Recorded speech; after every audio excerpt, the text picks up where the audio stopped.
What's up, guys? Time for episode 3 in our top 5 PvP battle video series.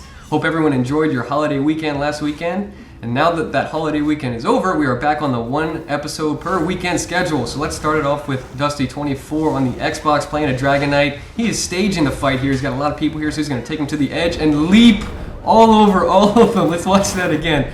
Boom! Look at them all just fall to their deaths. That is amazing. Looks like 1, 2, 3, 4, 5, 6 of them? At least 6 of them. Nice one, man. All right, let's move into number 5. We got Iceboy on the PS4. Starting off with some Harry Potter Voldemort Soul Assault action. Don't worry, Harry Potter will prevail. Iceboy is just gonna beat up this V5. And actually, Iceboy is only in his 40s. So he's fighting some veteran characters here. It was a 2v2, but now his buddy died, so he's going to create some line of sight. Very smart thing to do, especially if you're out-leveled. You want to make sure the fight is in your hands, and he does a very good job doing that by getting some line of sight and then starting off with a dragon lead. This veteran 8 character doesn't seem like he's doing any damage to Iceboy. Got another dragon leap right there. And I think the reason why Iceboy is surviving so well is because he's built his character to be really tanky. And so he can just survive the attacks from these higher level characters. So Voldemort's back, guys, but don't worry. Harry Potter beat him once, Harry Potter will beat him again. Just brutalizing this guy. He's out.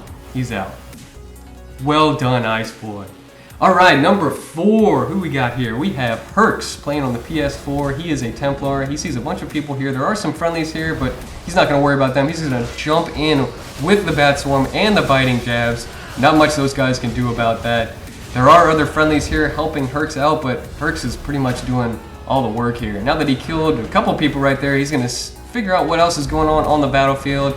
Sees a werewolf right there. Let's take out the werewolf. Werewolves are prime targets because they can pump out a lot of damage.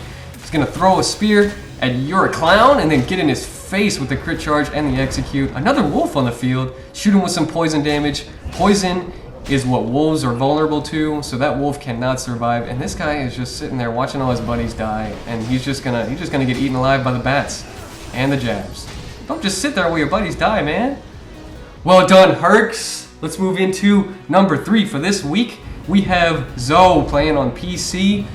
Zoe is a Magicka Nightblade build, and this was a 2v2, but his buddy is down, so now it is a 1v2, and he's gonna focus on the Nightblade and ignore the Templar. So he gets all over the Nightblade, goes into stealth, hits him with a surprise attack, gets a stun. Unfortunately, he broke out of that stun, so he's just going to deal a little bit of damage, hit the Dawnbreaker. Looks like the Templar's taking a break over there. I don't know what's going on. Got another surprise attack from stealth. There's the stun, but the Templar interrupts the kill. The other Nightblade could not break out of CC. Looks like he's low on stamina. So almost had him, but the Templar just was being annoying here. So he's going to go into stealth, use a potion, charge up the heavy attack. Oh, 11.5k heavy attack. That Nightblade did not see that coming. Nice burst right there. Alright, so now actually watching this clip, I realized why Zoe ignored the Templar. This Templar is super tanky, so let's just skip to the good stuff. So this was like a 2-minute long fight against this Templar. Gets the fear, gets the killer's blade. Well done, Zoe. Alright, let's move into a new segment I'm calling the Zerg Bomb segment. A lot of you guys have sent in clips where you have a small group and you take out a huge group with some big nukes. So I'm gonna make a whole segment out of that because it's awesome. So we got Champignon coming to us with a 5-person group. The sirens are going off. Oh man.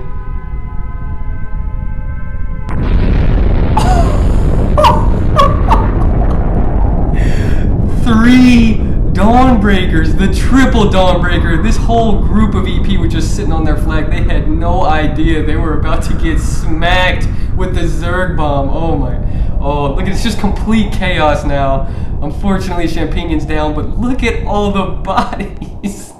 That is awesome. All right, let's get serious. Let's get back to number 2 on the countdown. We got Krypton Large coming to us, playing a sorcerer on PlayStation. He's got a 4-person group. And there's a little bit larger group up ahead. The Dragon Knight and his group is going to go deep and just take all the heat, while Crypto is free to cast in the background. This is exactly how King Richard and I play. When I'm on my Dragon Knight and he's on his sorcerer, look at Crypto. He is just free to cast on all these guys, taking them out from a distance, smacks them with the Dawnbreaker in their face, and they're done. Well done, Crypto.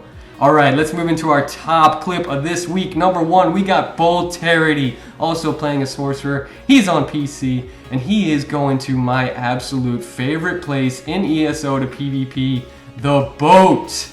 So what he's got, actually he's got a friendly there that couldn't get out of the water. This water is treacherous, guys. If you have ever taken a swim in Cyrodiil, you know that the water has slaughterfish in it, and that is what Bolterity is going to use to his advantage to kill the enemies here. So you can see he's already got 2 killed. What happens if you step in the water in Cyrodiil? You are just going to get eaten alive by the piranhas, the slaughterfish. So he is just using this broken mass of this ship for line of sight. Try and get the res right here. The soul assault's on his summon, so he doesn't have to worry about that, but unfortunately he didn't get the res off. Another one coming swimming in, so he's going to CC that guy in the water. You cannot break out of roots or hard CCs when you're in the water, so if you're knocked down in the water, you're just fish food.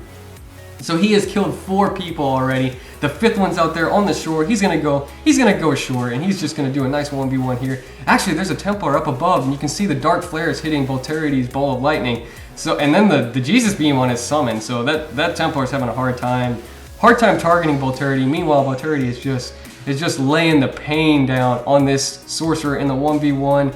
There's a huge crystal frag and the Dawnbreaker. The Templar's still just up there, but I think the Templar's actually, he just actually left. He's like, I'm not gonna mess with that guy after what I saw him do.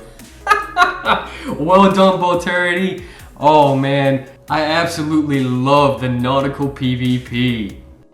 That does it for episode 3. Guys, stay tuned next weekend for episode 4. And if you want to find any of the people that you saw in this video, if you want to find their names in game or their YouTube channels, check the description below. Also in the description, you will find the instructions on how to submit clips to me so that you can be featured in the next episode. And I am looking for just awesome PvP clips or funny PvP clips, PvP fails, and now I'm looking for small groups taking on Zergs for our Zerg Bomb series. See you later, guys.